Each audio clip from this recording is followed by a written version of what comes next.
Hello, everybody. Welcome to today's episode of Real Life Love. The last video that I did got quite a response. I heard from a bunch of you. I guess you like going behind the scenes with me. I know we're all kind of nosy. I'm super nosy too. That's why The Bachelorette is such a popular show, because it's basically 2 months of just going behind the scenes of somebody's dating life.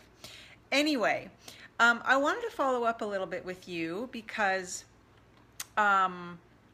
I'm really talking to you and sharing this with you as an opportunity to kind of give you a little portal into my world, but with the intention that I kind of paint a picture of what's possible. And in this case, I'm going to be kind of spotlighting what's possible when we don't have to succumb to drama and we don't have to get seduced into kind of milking something and being really upset and using it as evidence of how things are and how men are and how dating is, right?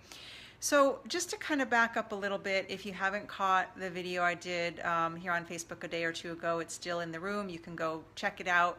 But I was talking about an event that had happened over the weekend that was very, very surprising. And I'm going to let you go find the video to catch the details. But essentially what happened is I got a big surprise. And here's what I noticed is that throughout that day on Sunday, I was really taking care of myself. I wasn't making up a big story about what it meant about men, what it meant about me, what it meant about relationship, what it meant about my chances for love, any of that. I just wasn't making up a story. I was going through the feelings as they came up. I moved through them. I got support. I moved my body. I got out in the sunshine. I rested. I felt supported through the process. And I was noticing that, wow, there's actually a lot of resiliency here. Like, this is the kind of thing that years ago would have just so taken me out. It really would have, because I would have attached a lot of meaning to it about any or all of those things that I just mentioned. And in divorcing the meaning from the event and just letting it be an event and not making a whole lot more about it, it's like it didn't gather momentum and energy along the way. Instead, it dissipated. So by the time Monday morning came, it's like I woke up and I was fine. And I really wasn't actually thinking about it that much. In the back of my mind, I was kind of wondering, like, I kind of hope he's alive. I hadn't heard from him, and I just sort of went about my day, and I wasn't that preoccupied with it, and I wasn't really that concerned with it.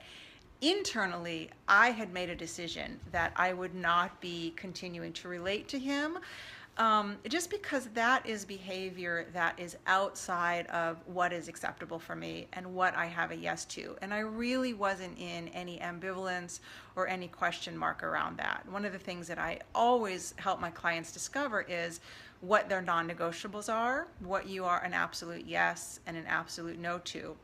And it's kind of like that becomes our guiding compass. I really rely on that. I rely on how my body feels when I'm around somebody and when events occur.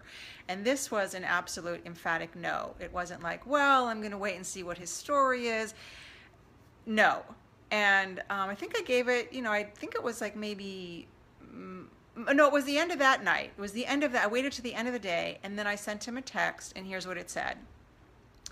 Unless you are dead or in the hospital, do not contact me again. That behavior is inexcusable. And can you feel that there's no ambivalence? There's no like, oh, I hope you're okay. I hope you're gonna let me know. It's like, no. And I really meant it. And it wasn't meant to piss him off, but there was something in my energy that was very clear. I'm not going to play along anymore. And I guess it was last night I heard back from him, and I got a text, and it said, I am sincerely sorry for what happened on Sunday. That's it. There was no explanation. There was, nothing. So I believe him. I'm sure he is very sorry, because I think he's pretty certain that this is our end, and he had expressed quite a bit of interest in me. But here's what I really want to highlight, because it kind of reminded me, I'm working with a woman right now. She's a client she came to me about a month or so ago.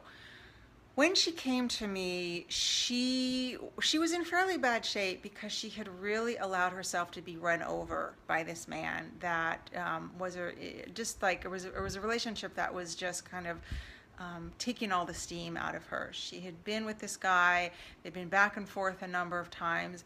He wasn't treating her very well, he wasn't showing up in a particularly honorable way, but she was allowing it. She was allowing it because she was feeling attracted to him and kind of sucked into him and codependent with him.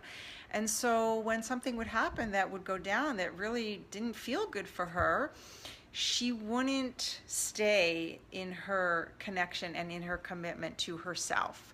And so they'd had a number of these rounds, and each time her self-esteem just plummeted. And the other thing that would occur is he would come back. Let me back up a little bit. So she had finally said to him, like, we're done. I've had it. We're done.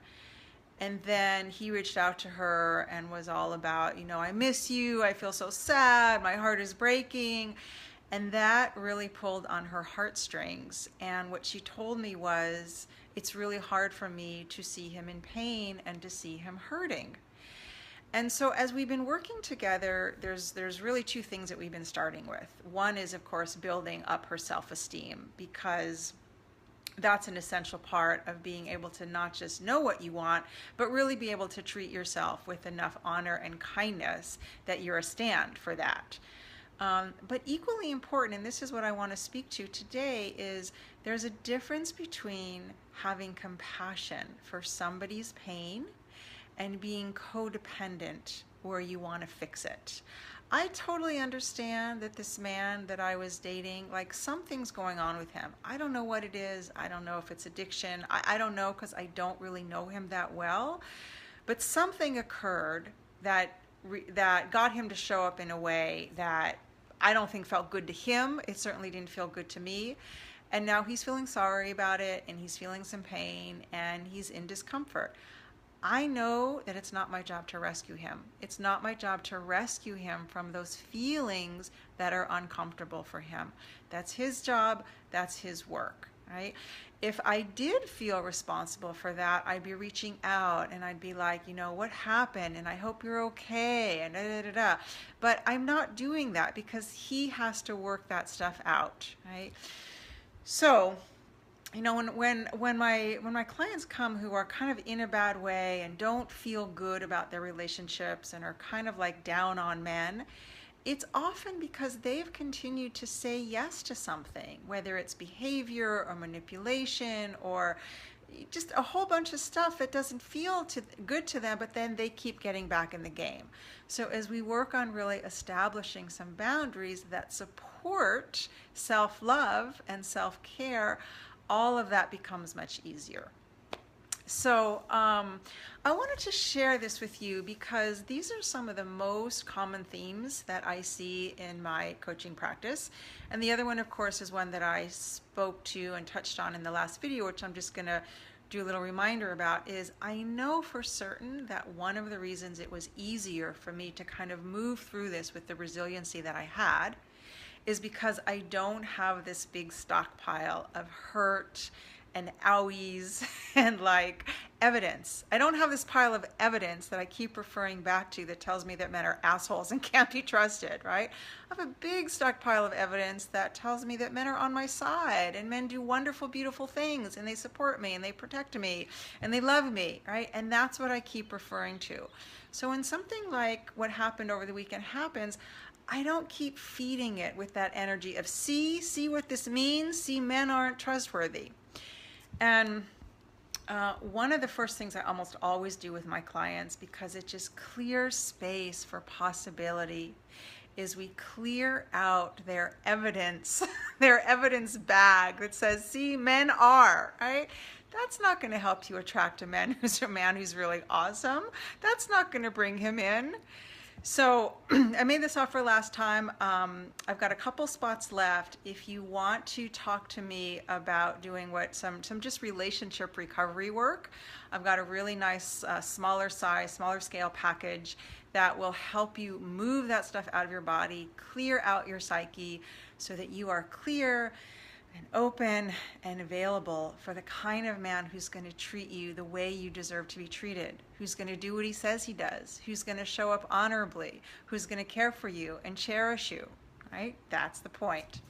So I'm offering $100 off for people who book that with me through the end of this month. So you've got like another week or so. You're welcome to reach out to me and we can talk about the details. But in the meantime, I really just want to remind you that if something's showing up in your love, dating, or relationship life that doesn't feel good to you, you have a lot of control over how that goes. Can't control other people, but we have a lot of choice. Maybe that's a better word, choice, around how we choose to respond to stuff. So feel free to please leave your comments, your questions, any personal shares. I look forward to hearing them. And I wish you a love-filled day. Bye.